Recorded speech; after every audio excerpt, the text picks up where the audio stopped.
Howdy y'all, this is Mar with AIM to guide grandparents, elementally functional family fitness, elementally intuitive movement, our seated version. So happy equinox, it's spring, and the day's about as equal as the night is going to be. And we have that twice a year, the autumn and the spring. And in contrast to our solstices, our winter solstice was the shortest day of the year. As the days have gotten longer, we're now at the midpoint, and the days will continue to get longer until we have the longest day in June, right? Yeah, in June. And then we have another equinox again in September until we move into winter. And so it marks these cycles. And so I like to celebrate these cycles with this offering of AIM to guide grandparents, elementally intuitive movement, a seated version, going through our first 3 levels of AIM. Our bases are still stationary bases, the way that they are with elementally intuitive movement when we're standing. And we want our feet in alignment with our knees. We want to feel comfortable. We can have our backs against the chair, or we can be a little bit more forward and holding ourselves upright, engaging that center, which is one of our spheres of awareness that we want to pay attention to. So we have our feet, our base is a sphere of awareness. Our center is a sphere of awareness. And our center is made up of 3 parts, our shoulders, our middle, and our hinge, which is hinged already because we're seated. And then we're holding ourselves up in the middle and holding our shoulders back, because our shoulders and our middle work as a unit. It's very difficult for our stomach to be holding us upright and our shoulders to be rolled forward, or for the stomach to be out and the shoulders to be upright. It's once we pull in here, then our shoulders want to go back. So we're supporting that center, holding us upright, and we're breathing in through our nostrils. So that's important things that we're paying attention to as we're practicing our AIM, whether it's seated or standing, is breath. Inhaling through our nostrils because our noses are filters. We can exhale through our mouths or our nostrils, holding ourselves upright with the center, and ensuring that our base is in a position that supports our knees. So we're not like this. We're holding ourselves upright as we're seated. And this helps to ensure that the distribution of force on our spine is as balanced and even as it can be. Because when we're seated, we have more force on our spines than when we're standing. So posture becomes even more important when we're seated. It's important when we're standing, but when it comes to protecting our spines long term, when we're seated, we want to maintain aware posture of how gravity is affecting us as we're seated. Okay, so to begin, do a little shimmy in the chair, because we can shimmy in our chairs, and that's kind of nice. And we do the same thing. We start with our hands pushing from side to side, and as we move our hands from side to side, everything else starts to move. And we do it gently. We can do it gently. It doesn't have to be an intense shimmy. It can be a gentle shimmy. And if anything, because this is aimed to guide grandparents, we want it to be gentle. Their bodies have been functioning, their vessels have been navigating through space a lot longer than ours have. So we want to treat them gently. We want to provide gentle motion and introduce gentle motion into vessels that don't get motion as often or are older. Either way. We can bring our hands up and gently explore from side to side. Remembering to inhale through our nostrils.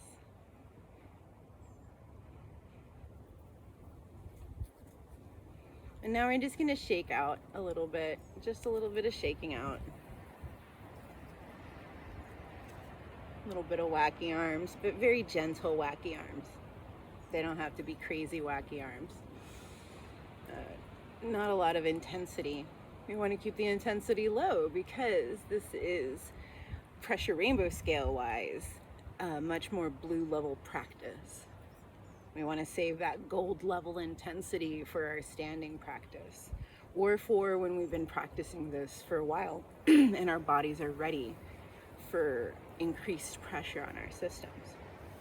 All right, so now we are warmed up. We're going to start with our hands continue to be together with our level O. In level O, our hands are connected together in many different ways. That's part of level O, is exploring the different ways that we can connect our hands together. But as we are exploring the way that our hands are connected together, we are also making sure that we are maintaining our base, lined our feet in alignment with our knees, and that we're holding ourselves up with the center and the shoulders back as we're exploring space.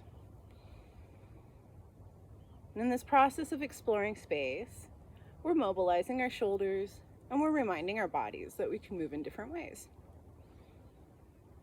The closer that our arms are to our bodies, the less we're going to feel gravity affecting the levers that our arms become when they go out. The further our arms are from our body, the more we're going to feel gravity pulling down, and the more challenging the motion's going to be. So if it feels like your muscles may not be strong enough to work with your arms out, because some of our grandparents are very, very fit and very capable, and this is very easy for them, and some of our grandparents, this might be challenging. So if it's challenging, keep your arms closer into your body. And now we're, if anything, moving, we're kind of combining level O with level 1. So now level 1, finding our centers, our hands are on our bodies, and our center almost becomes like an anchor support for our arms as we're practicing level O. So we're still exploring that space.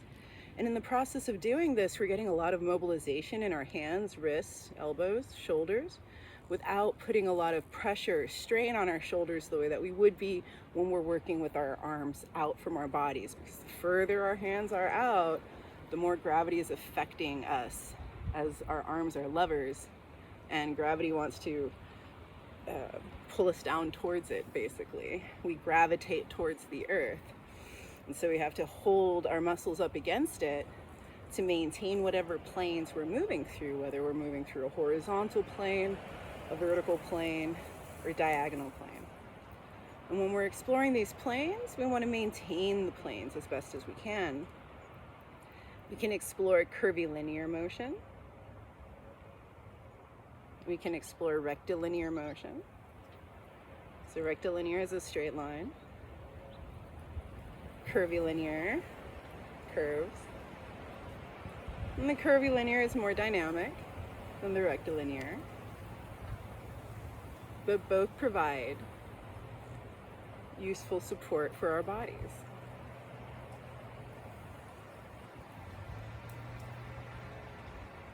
So, this level O is getting to know our guides. Our guides are our hands, and we're following them. In this process, we're mobilizing, holding ourselves upright, maintaining our bases and our knees together, which mine started to drift, and that's okay, that happens. And I became aware of it. Part of our practice, when we're practicing elementally intuitive movement, whether seated or standing, is noticing when we've dropped one of our balls, picking them back up again, our balls being our spheres of awareness, the base, the center, the breath,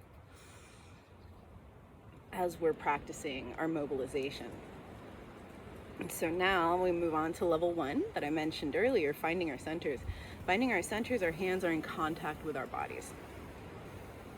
And so this is nice because this is a self-massage level, and now we can bend forward. And when we bend forward, we want to make sure that we're hinging at the hip. That's one of those parts of the center that I was talking about, the lower part of the center being the hinge. So whenever we bend forward to explore our feet and our knees and thank them for the work that they do, we make sure to hinge at the hip, supporting our spines by maintaining that nice straight stack on our vertebra.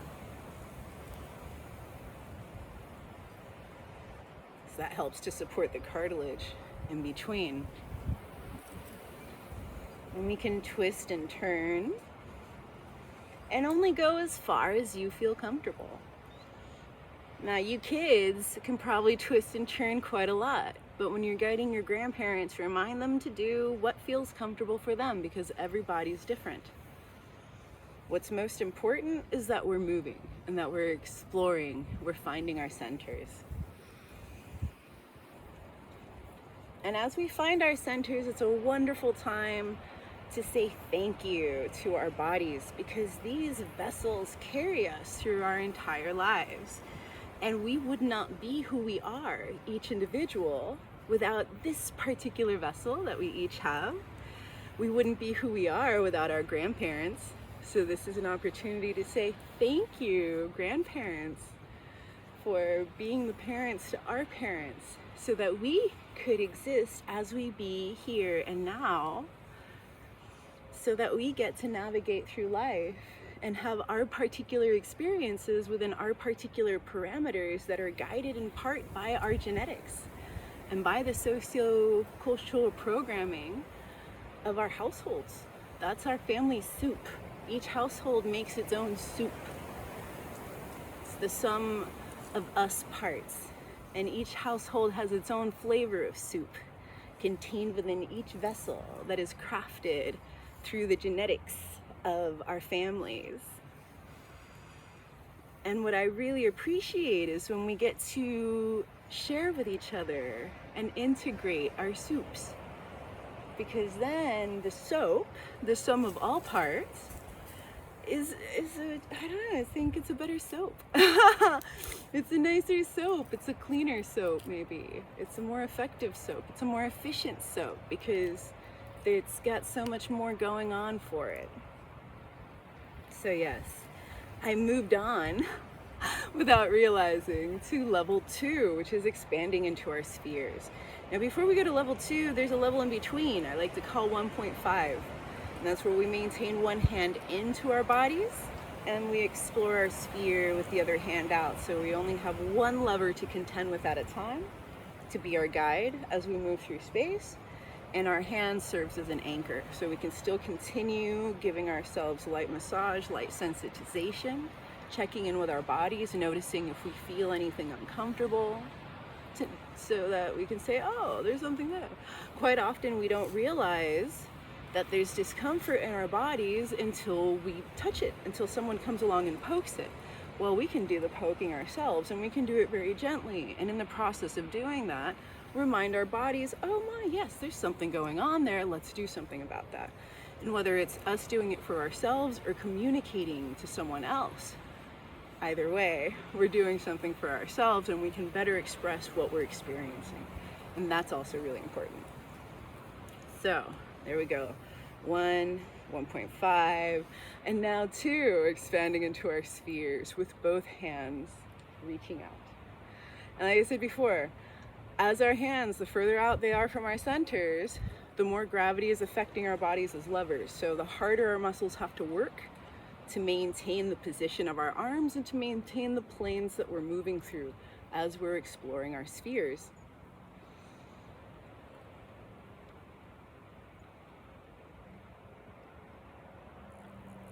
So if you start to feel tension or soreness or tiredness in your shoulders and your neck, anywhere in your body, bring your arms in.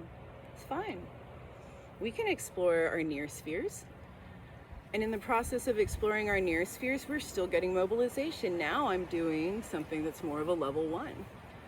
So I'm combining my level 1 and my level 2. So in how level 1, our centers can become resting points for us. So that way we can still mobilize and get the movement that our joints very much benefit from the motion, because the way that our joints stay mobile is through the production of synovial fluid, and the way that our bodies produce synovial fluid is with motion. If we don't move, then our bodies don't produce synovial fluid. So movement is very important. So thinking about this not so much as a muscle strengthening practice, but as a joint mobilization practice, and using our own bodies as support systems, so that way we don't have to fight against gravity with our arms out, and still practice our level 2, which is basically a level 1, but our focus isn't on our hands and our body contact, where our body is getting contacted. Our focus is more on just getting as much mobilization for our shoulders, elbows, and wrists that we can. And that's the primary focus of level 2. Level 1, we're really focusing in and feeling our bodies as we're pressing into ourselves, and that's where our attention is. Because that's a proprioception, is getting a sense of where our bodies are in space, and that's what the focus is of level 1. So attention-wise, level 1, we're feeling from the body. Level 2, we're feeling from the hands, the arms, the wrists, the elbows, the shoulders.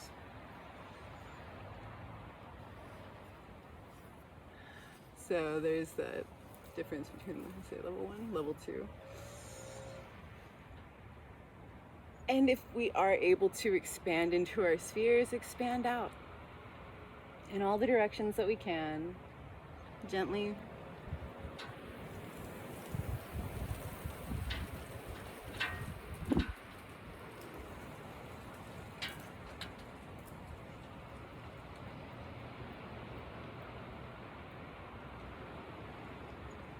And we can mix in all of our levels together, and especially if we're using our centers as a support system, it becomes very easy to mix in our level O with our level 1 and our level 2. And if we are able to, expand out and explore the sphere further away.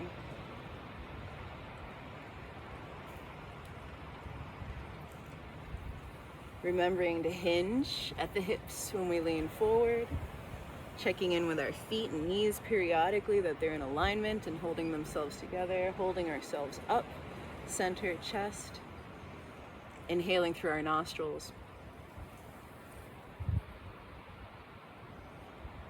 As we gently mobilize and remind our bodies of what they can do, and lubricate our joints and warm up our tissues, and spend some quality time with special people and say thank you, because I would not be who I am in this vessel without you. And that matters. That's important to acknowledge and recognize. So to finish out, I want to do a little bit of vagal toning, and that's the vagus nerve, which runs from our brain all the way down into our bellies and reaches through here, and it's part of our rest and digest system. So vagal nerve tone helps us process stress and tension, especially distress.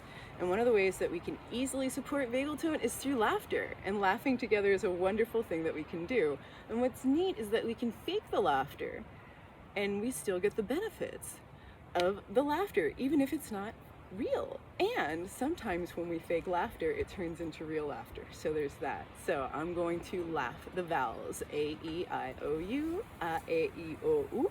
Ha ha ha ha. Hey, hey, hey, hee, hee, hee, hee. Ho, ho, ho. Hoo, hoo, hoo, hoo. Ha ha ha ha. Ha ha ha ha ha ha ha. Ha ha ha ha ha ha. Hey, hey, hey, hey, hey, hey. Hee, hee, hee, hee, hee, hee, hee, hee. Ho, ho, ho, ho, ho, ho, ho. Ooh, hoo, hoo, hoo, hoo, hoo, hoo, hoo, hoo. Ah, ha, ha, ha, ha, ha, ha, ha. Hey, hey, hey, hey, hey, hey, hey. Ee, hee, hee, hee, hee, hee, hee, hee. Oh, ho, ho, ho, ho, ho, ho. Ooh, hoo, hoo, hoo, hoo, hoo, hoo. Ah, ha, ha, ha, ha. Hey, hey, hey, hey, hey. Ee, hee, hee, hee, hee, hee. Oh, ho, ho, ho, ho.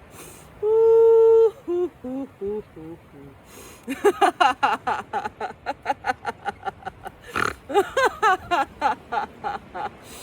So yes, sometimes we get real laughter, and laughing together is very therapeutic. And if you can do it outside, even better, because then we get sunshine, you're getting vitamin D, you're getting fresh air, which is the safest way to spend time together right now, honestly.